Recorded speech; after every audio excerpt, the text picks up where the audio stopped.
쉽고 얕게 알려주는 교과서전입니다. MMA 올드 팬들에게 헤비급 최고의 스트라이커가 누구냐라고 묻는다면 아마 높은 비율로 크로캅의 이름이 나올 겁니다. 그만큼 많은 이들의 향수를 자극하는 그 이름, 미르코 크로캅. 지금도 그렇지만 많은 입식 스트라이커들의 무덤이었던 초기 MMA판에서 몇 안 되는 생존자였던 입식 근본의 크로캅은 사실 입식 최고의 자리를 맛보지 못한 채 MMA 선수로 전환. 놀랍게도 전성기 시절 K1 대표 콩라인 중 한 명이었습니다. 왜냐? 월드 그랑프리에 진출할 때마다 번번이 그를 좌절시켰던 단 한 명의 선수 때문입니다. 원조 우승 자판기, 콤비네이션의 교과서, 안정적인 운영의 대가, 미스터 퍼펙트, 어네스트 호스트. 자, 그들의 긴 악연은 시간을 거슬러 1996년 K1 월드 그랑프리 준준결승에서 시작됩니다. 콩 중에 콩 제롬 르벤너를 제압하고 올라온 크로캅과 아직은 많이 가벼워 보이는 증명전 어네스트 호스트의 경기 보시겠습니다.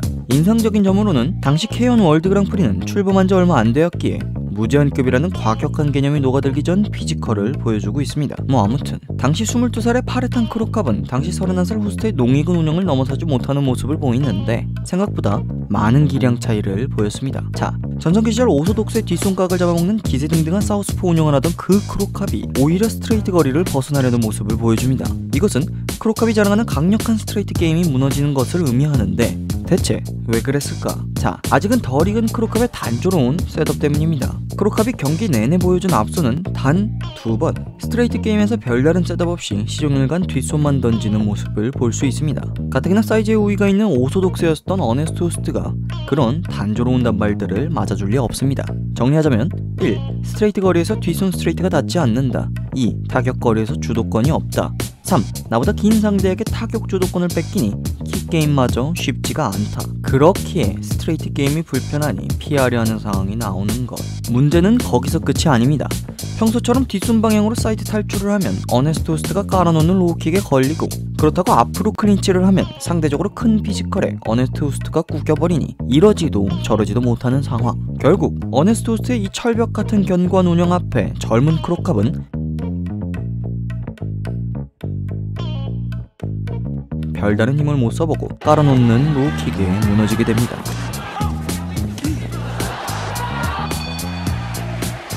핫 루키였던 크로캅은 K1 첫 그랑프리에서 쓴맛을 맛본 뒤 킥복싱 스승이던 시가틱과 결별, 또 잠시 복싱으로 외도 등 크고 작은 일들을 겪고 더욱더 강해져서 돌아오게 됩니다.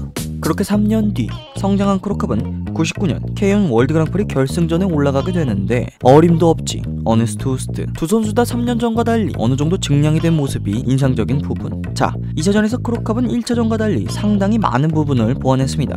1차전에선 거의 없다시피 한 앞손의 활용도를 대폭 끌어올려 스트레이트 의존도를 줄이고 단발식 타격 운영을 탈피, 호스트의 안정적인 커버를 연타로 공략했고, 거기다 평소와 달리 아예 의도적으로 앞손 방향으로 돌며 어네스트 호스트의 뒷손 뒷발과 멀어지려는 모습까지 보여줍니다. 요컨대 스트레이트 주도권이 밀린다는 것을 인정하고 많은 부분 보완하고 나온 것인데 어네스트 호스트는 바뀐 게 없습니다. 그저 안전, 커버를 연타로 두드리건 기스파이로 올라오건 콤비로 올라오건 잠그면 그만. 단지 1차전과 달리 로우킥 타이밍만 변경합니다. 1차전에선 자신의 뒷발 방향으로 빠지게 손쉽게 로우를 깔아놓던 부분만 쏙 변경. 크로캅의 타격 타이밍에 맞춰 계속해서 로우킥을 돌려줍니다. 크로캅 입장에선 전력을 보완하긴 했는데 커버가 뚫리지 않고 커버를 두드릴 때마다 로우킥만 돌아오니 환장을 노릇. 게다가 처음 겪어본 토너먼트 3연전도 빡신데 커버를 뚫으려 이악 물고 연타를 날리니 스태미너가 나만 날 리가 있나. 그렇게 체력도 빠지고 로우킥도 계속 정립됐겠다. 2라운드부터 급격하게 속도가 느려지고 스텝이 줄어든 크로캅입니다. 반면 어네스트 호스트는 슬슬 템포를 올리며 압박을 시작합니다.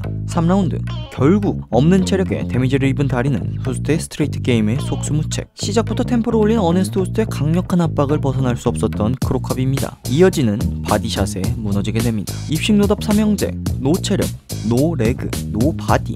이제는 어딜 때려도 치명상인 상태가 된 크로캅은 조금의 움직임에도 커버를 잠궈야만 하는 상황. 어네스트 호스트가 이를 놓칠 리 없습니다. 골고루 양념을 버무린 뒤 그림 같은 레프트 바디로 크로캅을 또다시 좌절시킵니다. 크로캅은 그렇게 패배했지만 젊은 크로캅의 미래를 기대하지 않을 수 없습니다. 첫 번째 그랑프리보다 확실히 더 발전한 모습을 보이며 준우승을 차지한 만큼 다음 대회인 K1 월드 그랑프리 2000에서 우승을 다시 도전하리라 많은 기대를 받았는데 어림도 없지 첫 상대가 어네스트 호스트.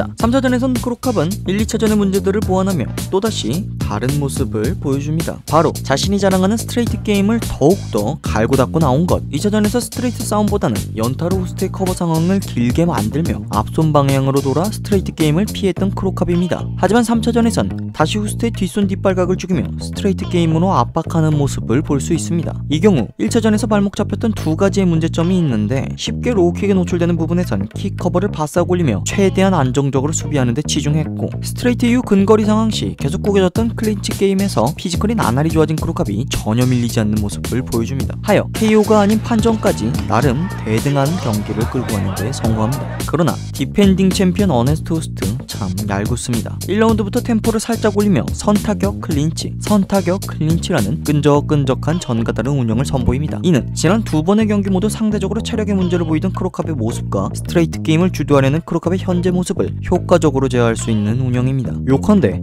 3라운드까지 나름 팽팽하게 경기를 끌고 갈 수 있었던 크로캅이지만, 반대로 말하자면 어네스트 호스트에게 이렇다 할 데미지를 주지 못했고 어네스트 호스트의 끈적한 운영에 서서히 체력을 빨려가던 상황.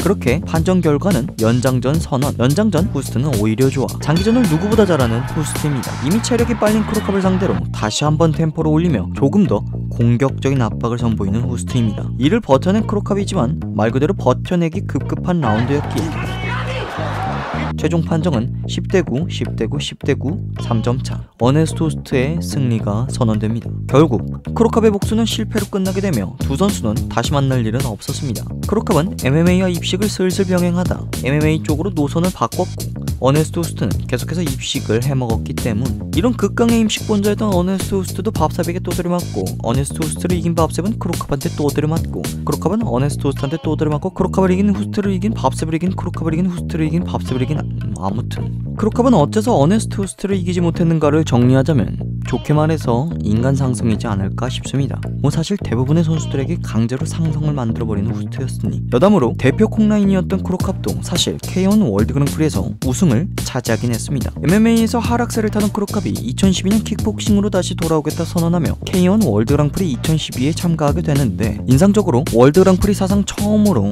일본이 아닌 곳에서 열리게 됐던 해당 경기는 크로캅의 귀환으로 대대적인 홍보에 들어가며 그의 모국인 크로아티아에서 열리게 된 것. 뭐 아무튼 그동안의 월드 그랑프리에 비해 바다아리 빼고는 생소한 네임밸류들이 참가한 대회에서 우승을 차지, 콩라인을 벗어났던 크로캅입니다. 여담으로 이 와중에 부상으로 우승에 실패한 바다아리와 가만히 경기를 보던 제롬 르벤너 의문의 1패. 아무튼 오늘은 크로캅과 어네스트 호스트의 경기들에 대해 쉽고 얕게 알아봤습니다. 끝으로 제 근황입니다. 영상이 많이 늦었습니다. 최근 안 좋은 댓글들 때문에 이게 회의감도 들고, 녹음은 미리 해놨지만 멘탈이 많이 갈려서 이게 편집에 손이 가진 않았어요. 늦었지만 마음 다시 바로 잡고 이번 달도 업로드 잘 채워보도록 하겠습니다. 그만 알아봅시다.